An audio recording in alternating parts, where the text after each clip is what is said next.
اهلا بيكم باول فيديو من قطر. ركبنا المترو وتوجهنا حتى نشوف لعبة منتخب تونس ويا الدنمارك. لقينا هواية من الشباب والشابات متوجهين حتى يآزرون منتخبهم الوطني. الفرحة تعم على وجوههم، حتى اكو اطفال همات وعوائل جايين حتى يشاركون بهذه الاحتفالية ويشاهدون منتخبهم. المهم لقينا على الجانب الاخر اكو همات دنماركيين حتى يآزرون منتخبهم، وهذا انا والله كنت شايل همه خطية، خاف يوقع، يعني ما افتهم شلون هيك واقف، شلون مسيطر على هاي وقفته. واكو همات شباب من الدنمارك وشابات همات جايين حتى يشاهدون منتخبهم ويآزروا. عفونا من الدنمارك وخلونا نشجع تونس، ويلا بينا للملعب. الأجواء من داخل الملعب كلش رائعة، وهواية شباب عرب همات جايين، وكانت أجواء كلش لطيفة. دخل المنتخب التونسي والمنتخب الدنماركي على أرض الملعب واستعدوا حتى يبلشون اللعبة وتنطلق. مثل ما تشوفون بلش يعد 4 3 2 1، وانطلقت صافرة البداية بين منتخب الدنمارك ومنتخب تونس العربي. اللعبة كانت كلش يعني على سالفتهم برشا حلوة، ومثل ما يقولون نار يا حبيبي نار. اللعبة كانت كلش رائعة وكلش كانت حماسية، والتشجيع مالتها كان كلش راقي.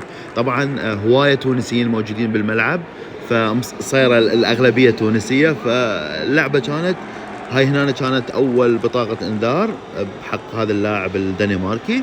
المهم كانت أجواء كلش رائعة، وهنا كان هو أول هدف.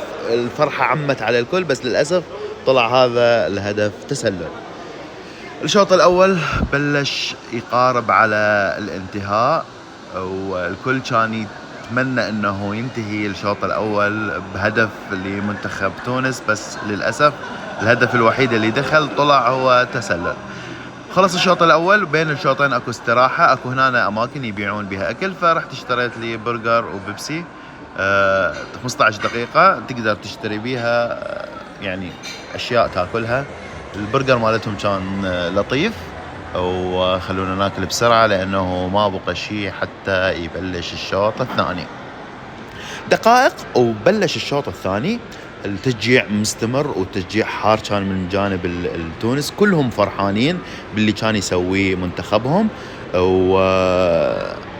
وللأسف صارت اكو فار، الكل كان يتوقع انه راح تكون اكو ركلة جزاء الدقائق الأخيرة، ومرت دقائق كانت كلش حرجة على التونسيين. تعرفون بنهاية المباراة ويصير فار، واحتمال يصير اكو يعني جزاء، بس طلع الفار انه ماكو اي شيء وكملت اللعبة. وهنا كانت فرحة كلش كبيرة للتونسيين. اللعبة كانت حماسية ورائعة ولا وجود لركلة الجزاء مثل ما تشوفون. التونسيين تونسوا جدا بهاي المباراة وبالأداء الحلو لمنتخبهم، والمنتخبات العربية رائعة جدا بهذا المونديال اللي صار بقطر. مثل ما تشوفون المباراة شارفت على النهاية، وكان الأداء رائع من منتخب تونس الشقيق. وهنا خلصت اللعبة 0-0 منتخب تونس و0 للدنمارك، والجماهير كانت كلش راضية بهذا الأداء. كل التوفيق لكل المنتخبات العربية اللي تشارك بمونديال قطر.